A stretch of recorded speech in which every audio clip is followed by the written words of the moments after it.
Tiwala si Pangulong Bongbong Marcos na mapapangalagaan ng sandatahang lakas ng Pilipinas o AFP ang pagdaraos ng mapayapa, maayos at kapanipaniwalang halalan sa Mayo. Kasabay ng panunumpa ng 35 bagong promote na general at flag officers ng Armed Forces of the Philippines, hinamon niya ang mga promoted na opisyal na paigtingin pa ang pagbibigay ng seguridad sa bansa. Din Pascua sa balitang yan.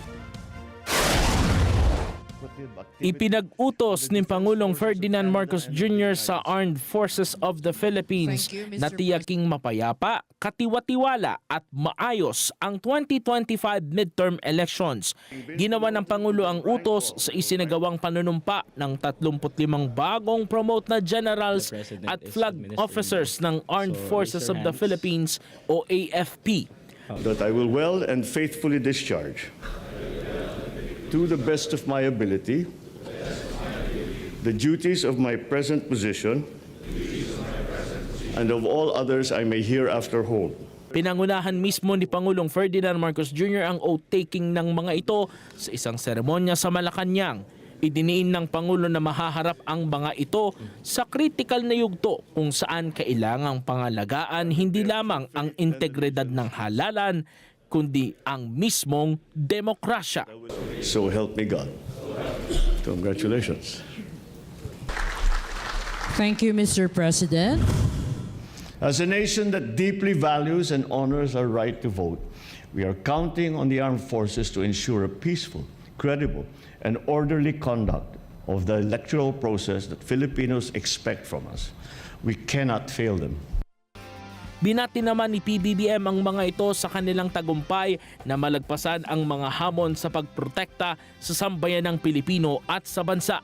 Pinuri din niya ang pagpupursige ng mga ito para sa pagpapabuti ng seguridad ng bansa, pagpapatupad ng mga reforma para mapahusay ang organisasyon at gumawa ng mga hakbang para mapahusay ang kanilang mga kakayahan. So in behalf of the entire Filipino citizenry, I extend my sincerest congratulations to the 35 newly promoted AFP generals and flag officers and to the 9 graduates of foreign pre-commissioned training institutions.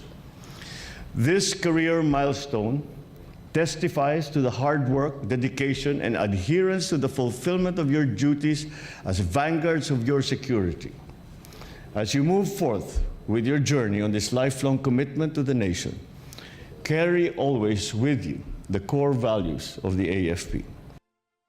Bilin ni Pangulong Marcos Jr. sa siyam na nagtapos ng Foreign Pre-Commissioned Training Institutions at mga bagong pinuno na maging inspirasyon nila ang mga nagawa ng mga matataas na opisyal ng AFP upang lalo pang mapalakas ang organisasyon.